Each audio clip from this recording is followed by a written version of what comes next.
October 1944. Shortly after midnight. Western Pacific Ocean.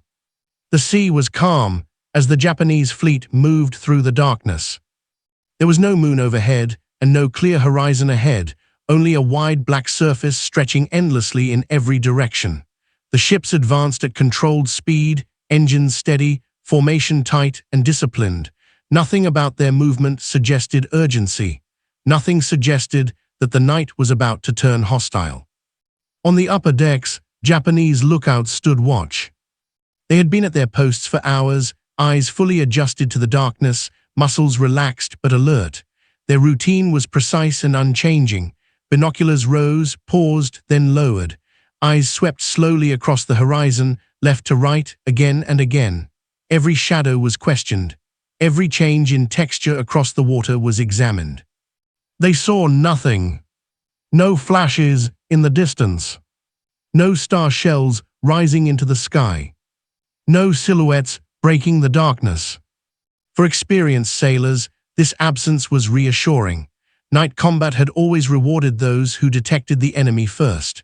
Japanese naval doctrine placed deep confidence in trained eyesight, discipline, and experience after dark. If an enemy force was nearby, the lookouts believed they would know. At this moment, the night appeared empty. What they did not know was that they were already being tracked.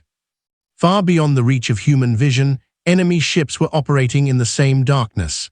Their decks were blacked out just as carefully. Their guns were silent, but inside their hulls, radar screens glowed, quietly translating invisible signals into certainty. On those screens, the Japanese fleet was clearly visible. Each ship appeared as a distinct contact. Formation spacing was precise. Speed and direction were constantly updated. While Japanese lookouts relied on eyesight, the enemy no longer needed to see. The entire formation had already been mapped, measured, and anticipated. Back aboard the Japanese ships, nothing yet suggested danger. Orders remained routine. Minor course adjustments were passed calmly from ship to ship. Commanders believed that if contact occurred, there would be warning, minutes, perhaps longer, enough time to maneuver, enough time to respond. That belief ended without warning. The first sign of danger was not visual. It was physical. Without any visible cue, the night erupted. A violent concussion tore through the forward part of the formation. Steel rang as shells struck home. Fire burst upward where darkness had existed seconds before. Almost immediately, more explosions followed, close together, precise, and devastating. Confusion spread instantly. Lookouts shouted reports that offered no clarity. Officers demanded bearings that could not be given. There were no visible gun flashes to point toward. No clear direction from which the attack had come. The enemy remained unseen. Only the effects were undeniable. Smoke rose quickly, thick and blinding. Flames illuminated sections of the fleet in harsh flashes before disappearing again behind drifting clouds. Radios filled with overlapping messages, damage reports, warnings, orders spoken too late to matter. The fleet had gone from routine movement to full engagement in seconds. This was not how night battles were supposed to begin. There had been no gradual escalation, no probing fire.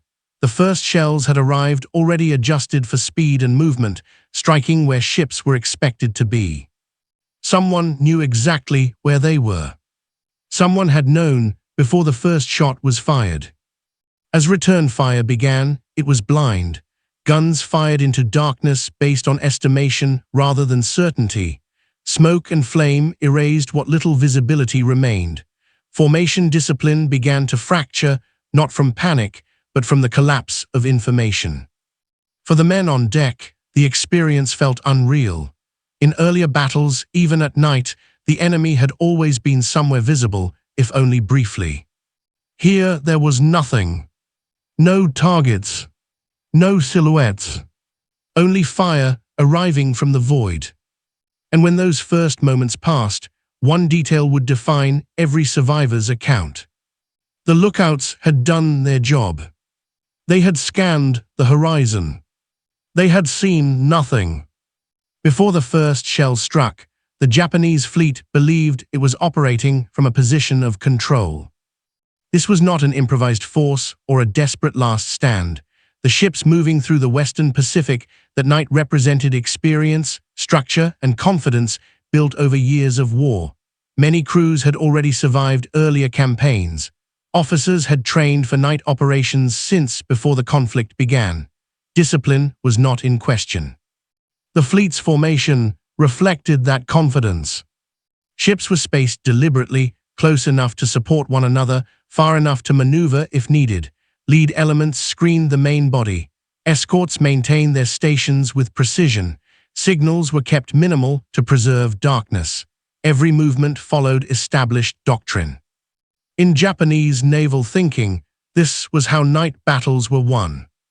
For decades, training emphasized visual detection, coordination by sight, and rapid, decisive action once contact was made.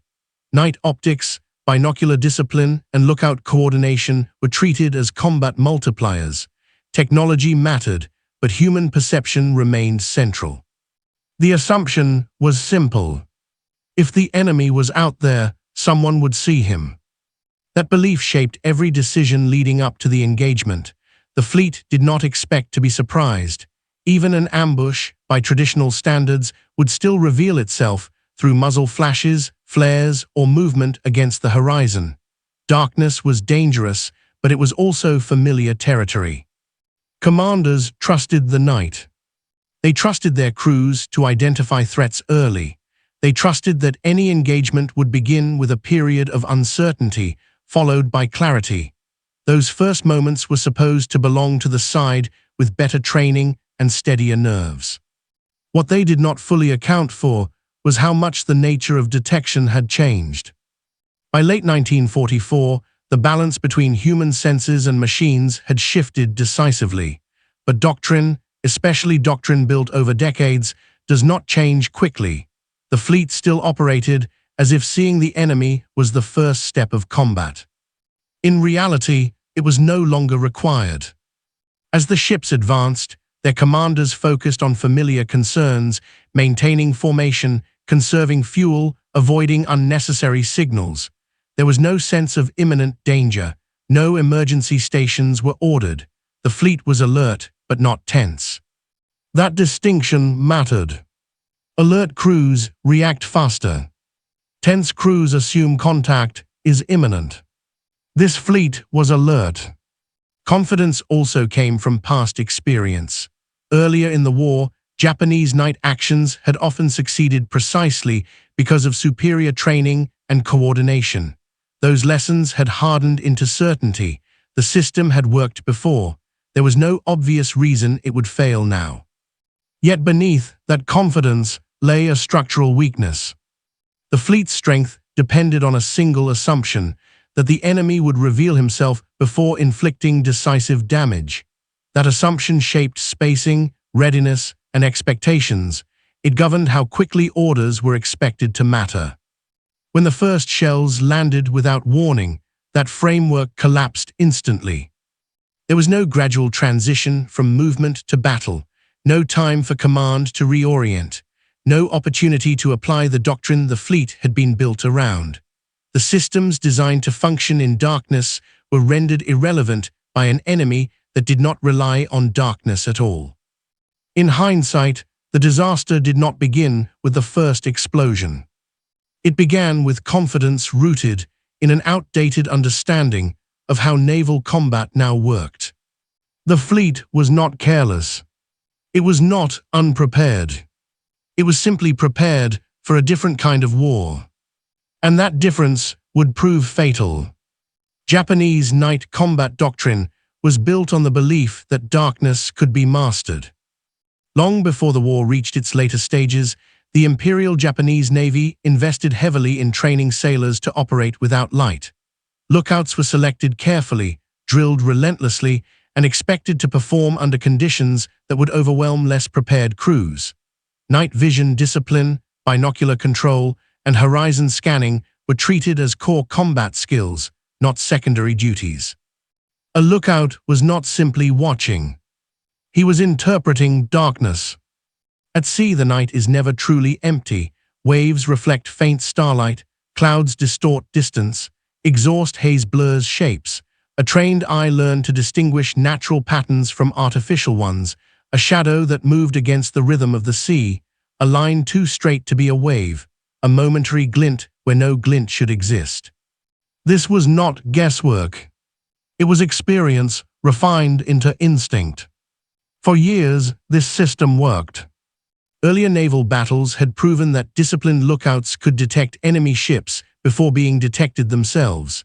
Even brief visual contact, a gun flash, a silhouette, a sudden flare, was often enough to decide the outcome.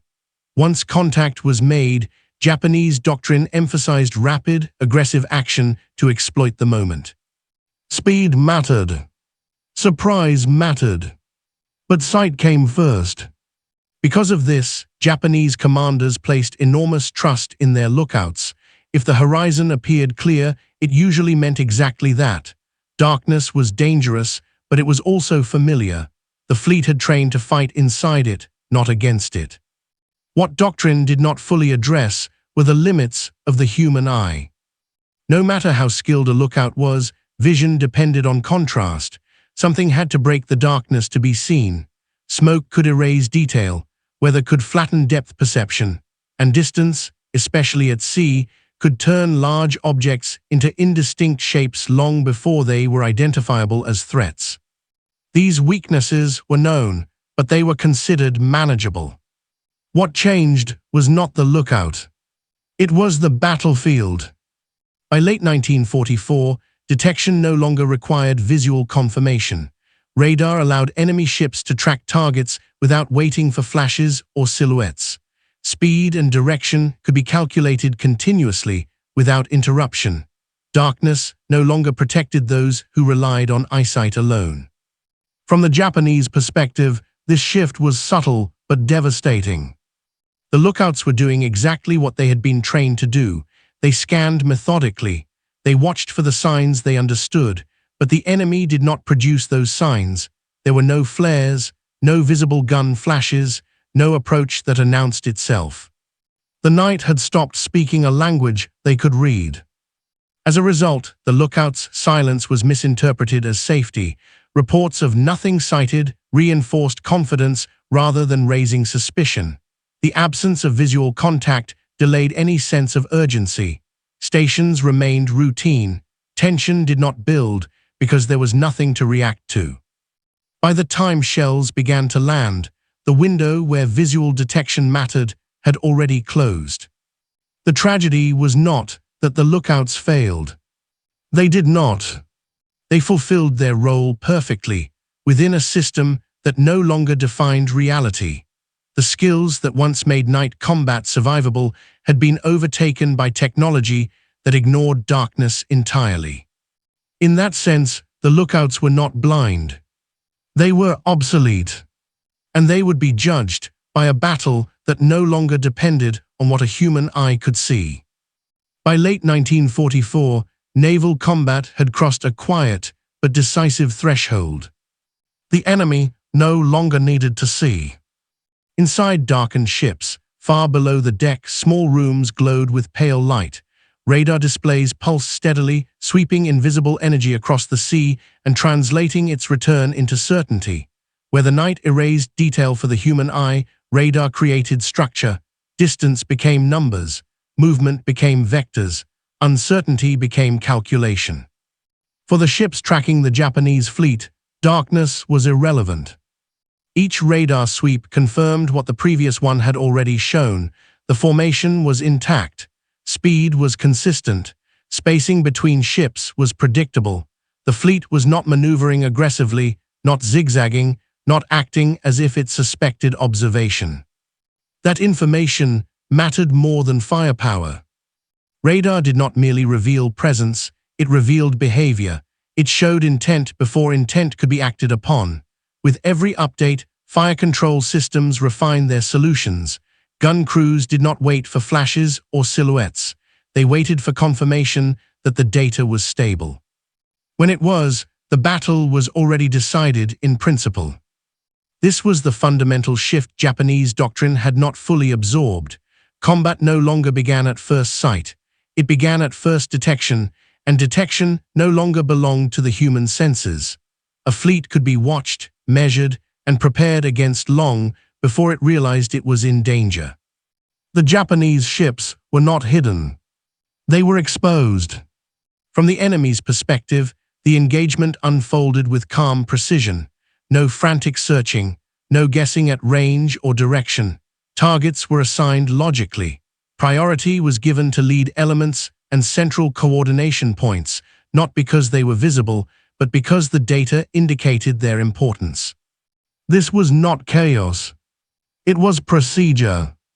As the moment of engagement approached, nothing on the Japanese decks changed. Lookouts continued scanning darkness. Commanders continued routine operations. The fleet moved exactly as the radar plots predicted it would. That predictability was lethal. When the first guns fired, they did not announce themselves with dramatic warning. There was no build-up, no gradual escalation. Fire control solutions were already complete. The shells left their barrels aimed not at what could be seen, but at where targets would be when the shells arrived. This is why the opening salvos felt unreal to those being hit. There was no visible enemy to react to, no chance to orient toward the threat. The attack did not unfold in a way that human perception could track. It arrived fully formed. From this moment on, the Japanese fleet was no longer fighting another fleet. It was fighting an information gap. Every second without radar widened that gap. Every maneuver made without knowing who was watching made the data even more reliable for the enemy. Smoke, fire, and confusion, elements that once protected ships at night, now worked against them by blinding only one side. Darkness, which had once been an ally, became meaningless. The enemy did not need it. They did not fear it. They did not even acknowledge it.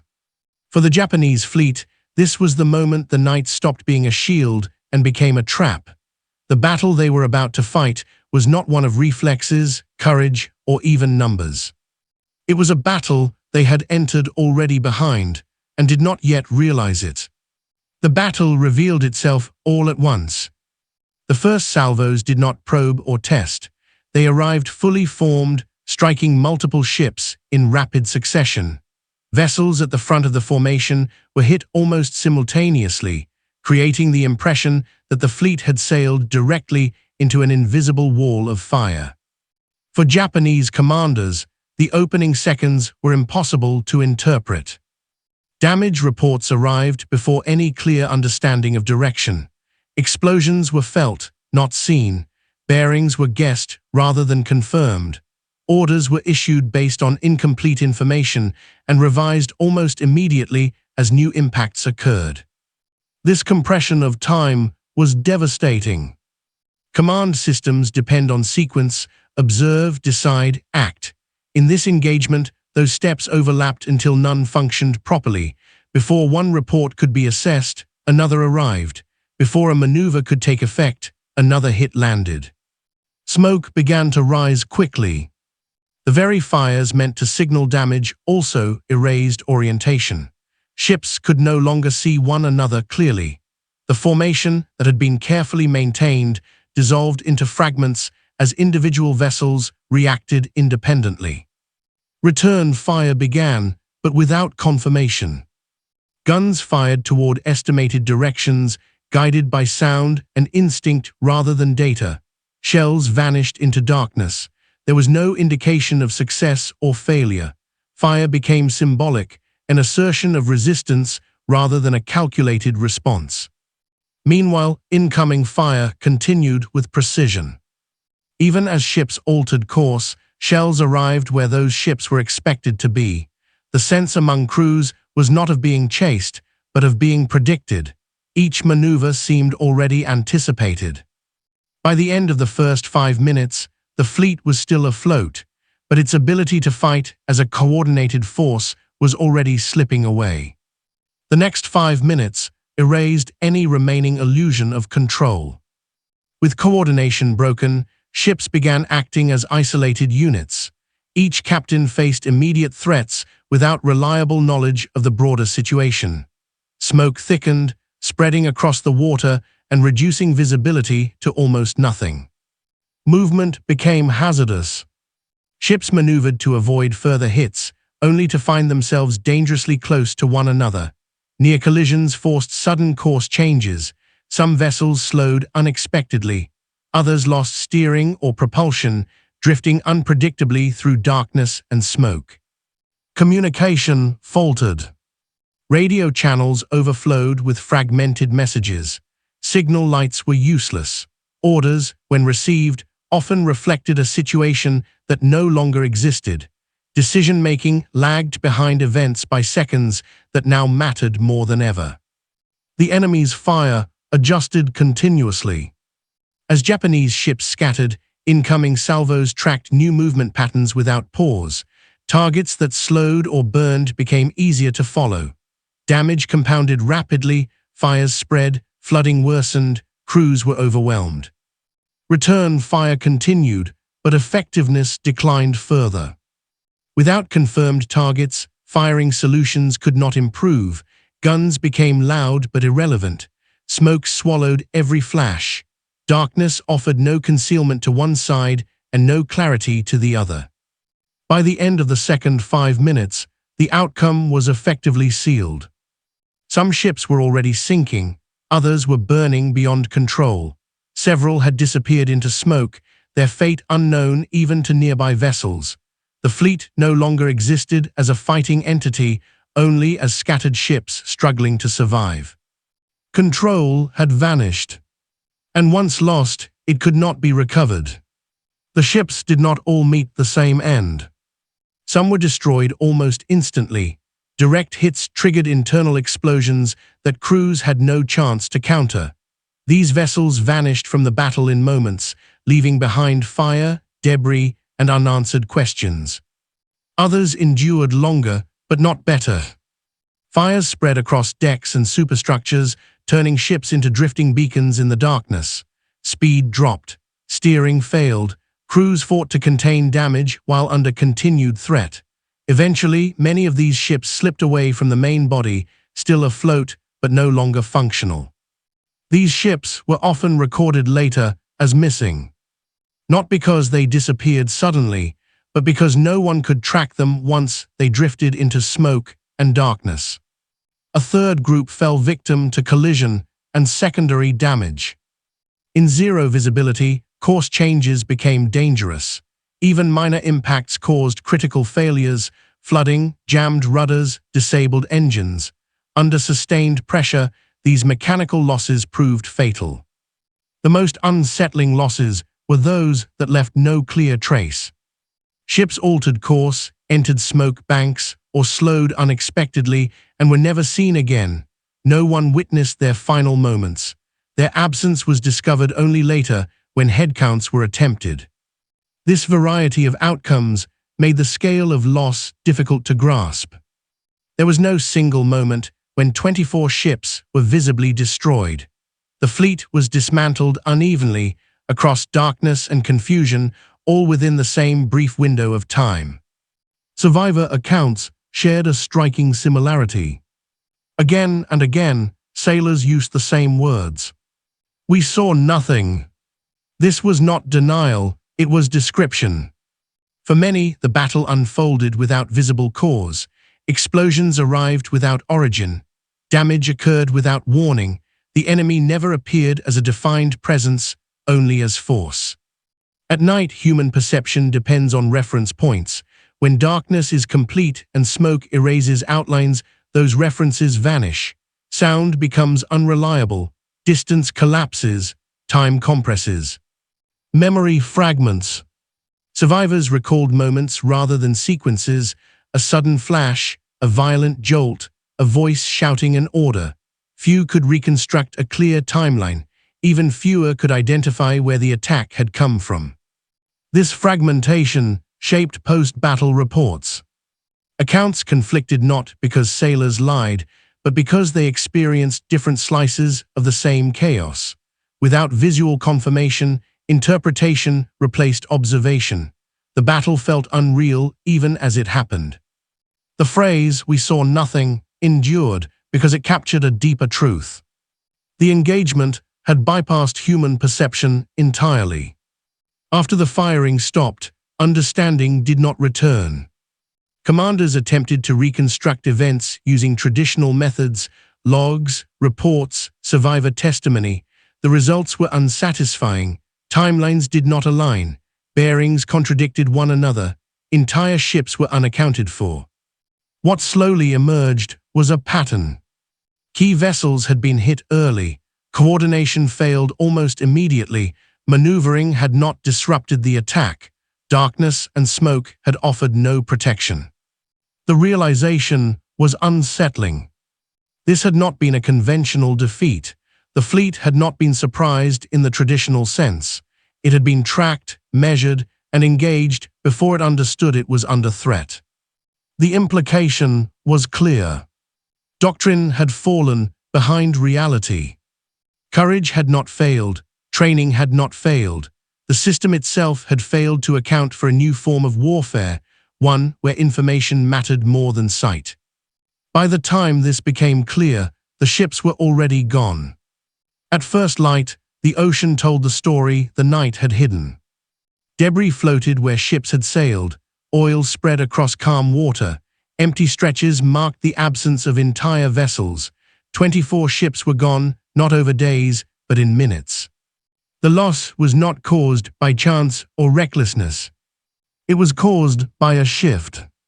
Naval warfare had crossed a point where visibility no longer defined engagement. Darkness no longer favored those who endured it. It favored those who could see without light. The Japanese lookouts had not failed.